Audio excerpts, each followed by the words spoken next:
is a pragmatic and progressive state made up of hardworking individuals who are moving forward, looking to the future, and ready to solve problems. And tonight, in making their choice for their next governor, the people of Washington State chose a pragmatic and progressive vision for our future. I am happy to announce that thanks to your support, thanks to your doorbelling, to your donations, to your phone banking, to your hard work, I'll be serving as your next governor.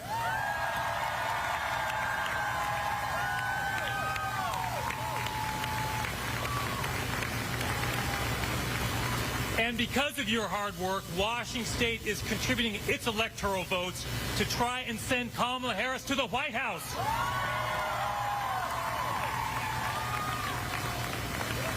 Now, let me just take one moment about that presidential election. We are hopeful that Kamala Harris, who I had the privilege of serving with as Attorney General when she was the Attorney General of California, we're optimistic for her campaign. But I want to be very clear to each and every one of you. If that result does not go the way we want, I want to be very clear. There is nobody running for statewide office this year anywhere in the United States who is more prepared to defend your freedoms against that administration than I am.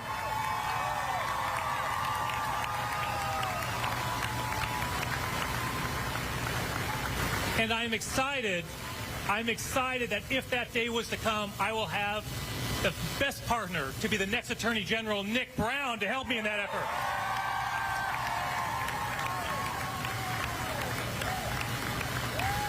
Now, we launched this campaign last year in Spokane, Washington, the city where I started off as a young lawyer. And I made two core commitments to this campaign when we launched this campaign. First, we would reject all donations from large corporations and corporate PACs. Why? Because this is a people-powered grassroots campaign promoted and supported by Washingtonians just like you. And second, we committed to campaigning and seeking votes in all 39 counties. Why? Because I'll be a governor for all Washingtonians.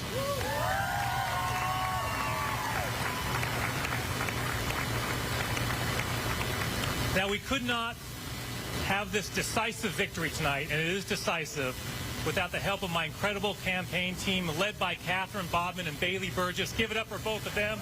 Bailey's right here.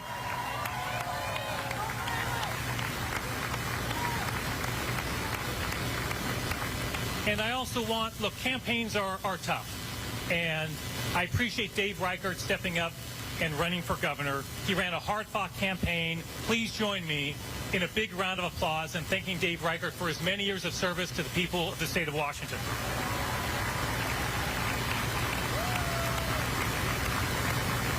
And speaking of thank yous, let's get up for Governor Jay Inslee and Trudy Inslee.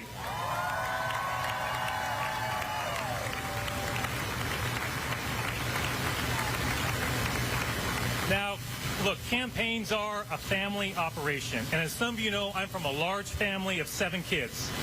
All of my siblings are here tonight, along with my extended family of in-laws and cousins and nephews and nieces. Please thank them for supporting me throughout this political campaign and all my campaigns for the last 20 years.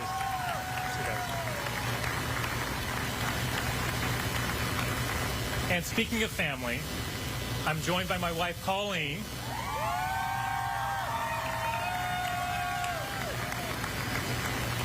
who was, when I first ran for office against a 20-year incumbent, went doorbelling with me on a cold January day, that very first time. We called those doorbelling dates.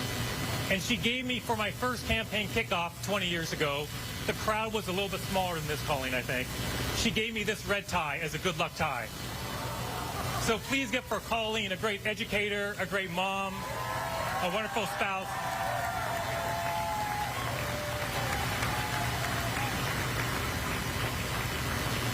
And we're joined by our twins, who we're very proud of, Jack and Katie,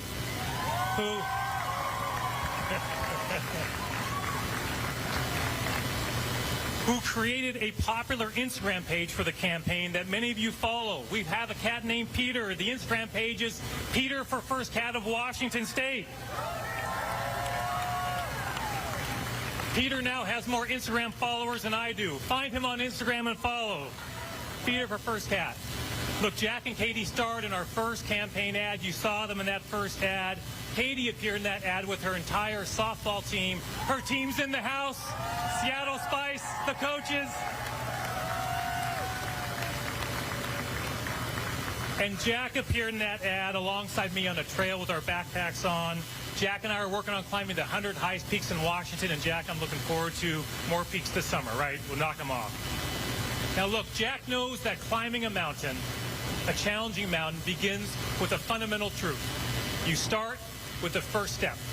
And tomorrow morning, we're going to get up and start that first step of transitioning to a new administration to be your governor, to fight for you every step of the way. And here's what you can expect from me as your next governor. I will lead a government that protects our core freedoms, that makes the lives of Washingtonians a little bit better, that cuts down on bureaucracy, that gets in the way of serving the people, that makes our communities safer and healthier, that works for the people, not special interests, and that generates more opportunities for the next generation of Washingtonians. Now, let me conclude my remarks with the story that I told when I first announced my campaign for governor. I was at a conference once, years ago, and it was a panel of former governors who were on this panel. And they'd long left politics. They were no longer running for office. And it was a fascinating panel. And somebody asked them a great question. Do you have any regrets from your time being governor of your state? And each one of them gave the same version of an answer, which was basically saying, I regret that I pulled my punches on big issues. I regret that I let political considerations dissuade me from moving forward in a way that someone had told me was the right thing to do. I want to be clear to each and every one of you and to the people of the great state of Washington. I will not have that regret as your governor.